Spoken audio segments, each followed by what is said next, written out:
नमस्कार,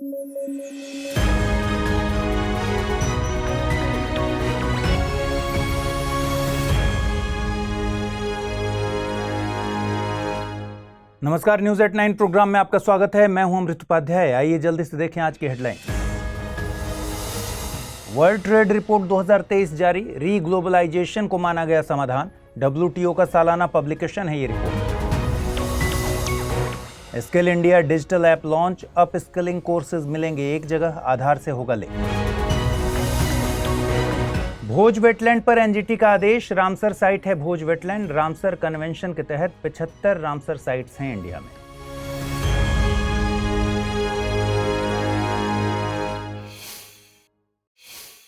आइए खबरों की शुरुआत करें। WTO यानी विश्व व्यापार संगठन ने वर्ल्ड ट्रेड रिपोर्ट 2023 जारी की है।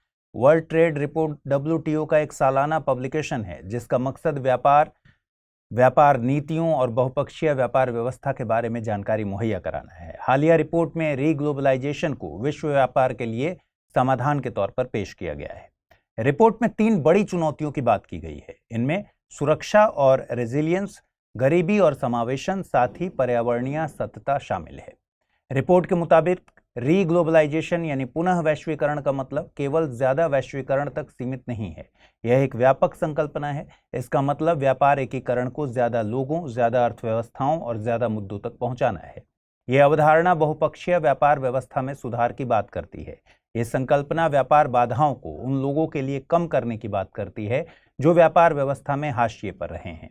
इनमें कम विकसित देशों से लेकर औद्योगिक क्षेत्रों का मजदूर वर्ग भी शामिल है।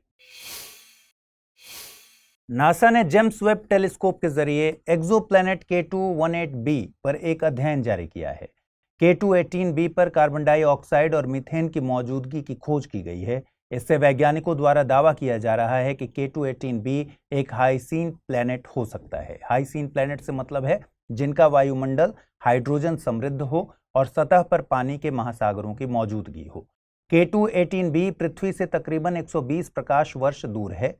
ये ड्वार्फ स्टार K2-18a की परिक्रमा कर रहा है। हमारे सौर मंडल के सूर्य के अलावा किसी अन्य तारे के परिक्रमा करने वाले ग्रहों को एक्सोप्लैनेट कहा जाता है। वैज्ञानिकों ने K2-18b पर डाई मिथाइल सल्फाइड मॉलिक्यूल की मौजूदगी की संभावना बताई है। ये मॉलिक्यूल जीवन की उपस्थिति को दर्शाते हैं। पृथ्वी के पर्यावरण में इन मॉलिक्यूल्स का उत्पादन फाइटोप्लैंक्टन के जरिए किया जाता है। K2-18b अपने तारे के हैबिटेबल जोन में है, मतलब ये कि यहाँ जीवन योग्य परिस्थितियां हैं, न ज्यादा ठंड है न ज्यादा गर्मी। आगे बढ़ने से पहले जरूरी सूचना, स्टडी IQ IAS हिंदी की टीम ने 2025 के लिए अब लॉन्ग टर्म P2I यानी long term prelims to interview batch शुरू किया है। नए बैच की शुरुआत 16 सितंबर 2023 से शाम को 6 बजे की जानी है। यह बैच हिंदी के अलावा इंग्लिश और इंग्लिश तीनों ही भाषाओं में एक ही समय पर शुरू किया जा रहा है। कोर्स में डिस्काउंट हासिल करने के लिए आपको अमृत लाइव कोड यूज करना होगा। इससे ये कोर्स आपको केवल 35,999 रुपए में हासिल होगा। कोर्स के संबंध में और अधिक जानकारी के लिए डिस्क्रिप्शन बॉक्स में दिए गए लिंक पर क्लिक कर सकते हैं। चलिए आगे बढ़ें। केंद्र सरकार ने skill India digital app launch किया है। इसकी लॉन्चिंग की घोषणा वित्त मंत्री निर्मला सीतारमण ने बजट सेशन के दौरान ही की थी। इस ऐप पर एक ही जगह स्किलिंग कोर्सेज और जॉब लिस्टिंग की जाएगी। ऐप डिजी लॉकर और आधार से भी लिंक होगा। इस ऐप को नेशनल स्किल डेवलपमेंट कॉरपोरेशन के द्वारा तैयार किया गया है। इसके अलावा इसे उद्यम पोर्टल, नेशनल करियर सर्विस, ई श्रम पोर्टल और असीम पोर्टल से भी लिंक किया जाएगा। उद्यम पोर्टल MSME के रजिस्ट्रेशन के लिए एक ऑनलाइन पोर्टल है। ई श्रम पोर्टल गैर संगठित क्षेत्र के कामगारों के लिए एक नेशनल डेटाबेस है। नेशनल करियर सर्विस श्रम एवं रोजगार मंत्रालय के तहत एक मिशन मोड प्रोजेक्ट है। इसमें रोजगार से संबंधित सेवाएं मुहैया कराई जाती हैं। असीम यानी आत्मनिर्भर skilled employees employer mapping skilled workforce की एक डायरेक्टरी के तौर पर काम करता है। एनजीटी ने मध्य प्रदेश सरकार को भोज वेटलैंड में मोटराइज्ड बोट्स और क्रूज से संचालन को रोकने के आदेश दिए हैं। ये फैसला मोटराइज्ड बोट्स से वेटलैंड को पहुंच रहे नुकसान को चलते दिया गया है। भोज वेटलैंड को भोपाल लेक के नाम से भी जाना जाता है। ये ऊपरी झील और निचली झील से मिलकर बनी है। भोज वेटलैंड को रामसर साइट का दर्जा हासिल है। वेटलैंड्स या आर्द्र भूमि ऐसे क्षेत्र होते हैं जहां पर मिट्टी साल भर या साल के किसी समय में पानी से कवर रहती है या पानी इसकी सतह के पास मौजूद रहता है। आर्द्र भूमियों के महत्व की बात करें तो ये स्थानीय निवासियों की आजीविका का जरिया बन सकती हैं। इनके जरिए खाद्य सुरक्षा सुनिश्चित की जा सकती है। ये आपदा को रोकने में मददगार होती हैं। आर्द्र भूमियों के से बाढ़ की घटनाओं में कमी आती है। तटीय इलाकों की रक्षा की जाती है। इसके अलावा प्रदूषकों को अवशोषित कर पानी की गुणवत्ता में ये सुधार करती हैं। The convention on wetlands of international importance को रामसर कन्वेंशन के नाम से जाना जाता है। दरअसल यह कन्वेंशन ईरान के रामसर शहर के नाम पर है, जहां इस ट्रीटी पर साल 1971 में हस्ताक्षर किए गए थे। इसके तहत जो क्षेत्र संरक्षण के लिए चुने जाते हैं उन्हें रामसर साइट के नाम से जाना जाता है। इस कन्वेंशन का मकसद पूरी दुनिया की वेटलैंड्स को बेहतर प्रबंधन के जरिए सुरक्षित करना है। भारत में कुल 75 वेटलैंड रामसर साइट के तहत दर्ज हैं। भारत में ओडिशा स्थित चिल्का लेक को सबसे पहले रामसर साइट का दर्जा दिया गया था। मध्य प्रदेश में 4 रामसर साइट्स हैं। इनमें भोपाल स्थित भोज वेटलैंड, शिवपुरी स्थित सांख्य सागर और इंदौर का सिरपुर तालाब और यशवंत सागर शामिल हैं। आइए अब जल्दी से देखें रैपिड न्यूज में क्या है खास। तेलंगाना सरकार केंद्र से आदिवासियों के सम्मक्का सरलम्मा जतारा त्योहार को राष्ट्रीय दर्जा देने का अनुरोध कर रही है। देवी सम्मक्का और सरलम्मा के सम्मान में मेदाराम जतारा आयोजित किया जाता है।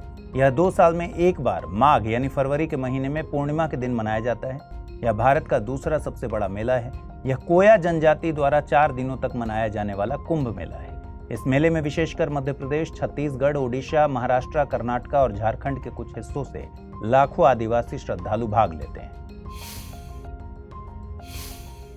लद्दाख के न्योमा में दुनिया के सबसे ऊंचे लड़ाकू हवाई क्षेत्र का निर्माण शुरू किया गया है। न्योमा गांव से लगभग 13,700 फीट की ऊंचाई पर पैंगोंग त्सो के दक्षिणी तट के करीब स्थित है। न्योमा चीन से लगी वास्तविक नियंत्रण रेखा से करीब 46 किलोमीटर दूर है। कैबिनेट ने ई कोर्ट मिशन प्रोजेक्ट के तीसरे चरण को मंजूरी दे दी है। इस स्कीम के तहत कोर्ट की कार्यवाही और फैसलों को ऑनलाइन किया जाएगा। इस मिशन का मकसद ऑनलाइन और पेपरलेस कोर्ट स्थापित करना है। इसके तहत न्यायिक व्यवस्था को आसान, किफायती, विश्वसनीय और पारदर्शी बनाया जाना है। प्रतिवर्ष 14 सितंबर को हिंदी दिवस मनाया जाता है। 14 सितंबर 1949 को देश की संविधान सभा ने हिंदी को केंद्रीय सरकार की आधिकारिक भाषा घोषित किया था। इसका संविधान के अनुच्छेद 343 में केंद्र की राजकीय भाषा के रूप में उल्लेख है। आइए अब जल्दी से देखें आज के बुलेटिन पर आधारित क्या प्रश्न बन सकते हैं। पहला सवाल है, उद्यम पोर्टल संबंधित है एमएसएमई के रजिस्ट्रेशन से, गैर संगठित क्षेत्र के कामगारों के डेटा से, स्टार्टअप के रजिस्ट्रेशन से या फिर एंजल निवेशकों से लोन के लिए आवेदन से। अगला प्रश्न है, निम्नलिखित कथनों पर विचार कीजिए। वर्ल्ड ट्रेड रिपोर्ट विश्व व्यापार संगठन द्वारा जारी की जाती है। सिरपुर वेटलैंड मध्य प्रदेश में स्थित है। भोज वेटलैंड मध्य प्रदेश में स्थित एकमात्र रामसर साइट है। उपर्युक्त में से कितने कथन सही हैं? केवल 1, केवल 2, सभी 3 या फिर इनमें से कोई नहीं। आइए अब जल्दी से देखें पिछले बुलेटिन पर आधारित क्या प्रश्न मैंने पूछे थे और उनके सही जवाब क्या हैं। पहला सवाल था, वंदना शिवा हैं एक प्रसिद्ध पर्यावरणविद, एक नृत्यांगना, एक राजनेता या फिर मधुबनी पेंटिंग की कलाकार। सही विकल्प है ऑप्शन ए, एक प्रसिद्ध पर्यावरणविद। दूसरा प्रश्न मैंने पूछा था, निम्नलिखित कथनों पर विचार कीजिए। आयुष्मान भव के जरिए स्वास्थ्य सेवाएं गांवों और कस्बों तक पहुंचाने की योजना है। सतत विकास लक्ष्य 3 सभी के लिए स्वास्थ्य का प्रावधान करता है और कूट के प्रयोग से इसका सही उत्तर चुनना था। केवल 1, केवल 2, 1 और 2 दोनों, न तो 1 नहीं 2। सही विकल्प है इसका ऑप्शन सी, यानी दोनों ही कथन यहां सही है।